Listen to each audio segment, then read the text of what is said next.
দেশে ফিরে নতুন সিনেমার ঘোষণা দিয়েছেন ঢালিউডের সম্রাজ্ঞী শাবনূর। সিনেমার নাম রঙ্গনা। প্রযোজনা সংস্থা এস.এম ফিল্মসের ব্যানারে সিনেমাটি পরিচালনা করবেন তরুণ নির্মাতা আরাফাত হোসেন। শনিবার রাতে ঢাকা ক্লাবের সিনেমাটির মহরত অনুষ্ঠান আয়োজন করেছিল সংশ্লিষ্টরা।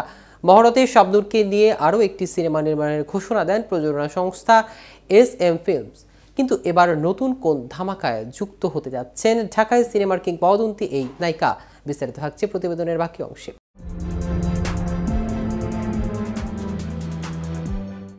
জানা গেছে এখানে ভালোবাসি সিনেমাটিও নির্মাণ করবেন রঙ্গনা পরিচালক আরাফাত। মহরতে শাবনূর বলেন, এই সিনেমার জন্য আমার দেশে আসা। অস্ট্রেলিয়া থাকাকালীন এই সিনেমার সঙ্গে যুক্ত হয়েছি। সিনেমার গল্প ও গানগুলো আমাকে এতটা মুগ্ধ করেছে যে মন চায় এখনই সিনেমার কাজ শুরু করি। বাংলা সিনেমার জনপ্রিয় এই চিত্রনায়িকা আরও বলেন, এখন সিনেমাটির কাজ শুরু করার প্রস্তুতি নিচ্ছি। দর্শক যেভাবে চায় সেভাবে আমি পর্দায় ফিরতে চাই, এজন্য একটু সময় নিচ্ছি।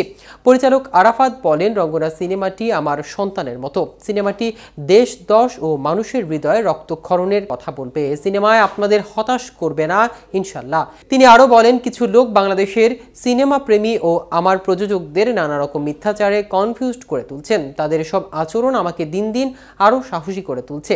এস.এম মুভিজের ব্যানারে রঙ্গনা প্রযোজনা করেছেন মৌসুমী আক্তার মিথিলা বলেন, আমার বিশ্বাস রঙ্গনা বাংলা সিনেমার দৃষ্টান্ত হয়ে থাকবে। একজন নারী যখন সমাজের অঙ্গসঙ্গতি নিয়ে কথা বলেন তখন তার ওপর নানা বাধা আসে। সিনেমার মাধ্যমে সেই জিনিস দেখা যাবে।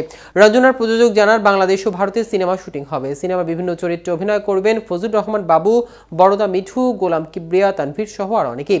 সিনেমাতে শাবনূরের বিপরীতে কাকে দেখা যাবে তা চমক হিসেবে রাখা হয়েছে। তবে এই সিনেমায় দুই বাংলার জনপ্রিয় অভিনেতা প্রসেনজিৎ চট্টোপাধ্যায়কে শাবনূরের বিপরীতে দেখা যেতে পারে বলে একাধিক সূত্র জানিয়েছে। এদিকে সম্প্রতি রঙ্গনা সিনেমার একটি পোস্টার প্রকাশ্যে এলে তা আলোচনার পাশাপাশি সমালোচিত হয় শাবনূর। বিষয়টি নিয়ে নিজের অবস্থান পরিষ্কার করেছেন এই অভিনেত্রী। তিনি বলেন, যে পোস্টার প্রকাশিত হয়েছে তা তো একটা ডামি মাত্র। সিনেমাটি কাজ শুরু করে নতুন পোস্টার আসুক, সিনেমার মুক্তি পাক, তাহলে দেখবেন আমার মতো দর্শকও এই গল্প পছন্দ করেছে। দর্শকদের আশ্বস্ত করে শাবনূর বলেন, আমাকে যারা ভালোবাসেন তারা আমাকে ভালো কাজে দেখতে চান। আমি ভালো কাজ দিয়ে ফেরার জন্য দীর্ঘদিন অপেক্ষা করেছি।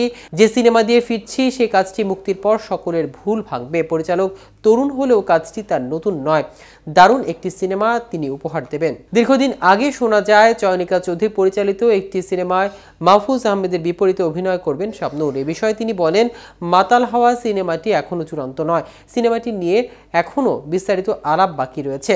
প্রস্তাব পেয়েছি মাত্র। আগে গল্প ও চিত্রনাট্য দেখি, তারপর ব্যাটে বলে মিললে অবশ্যই সিনেমাটি করব। এতক্ষণ সাথে ছিলাম মাহমুদুর রহমান সিয়াম। কেটিভি শোবিজের সাথে থাকুন।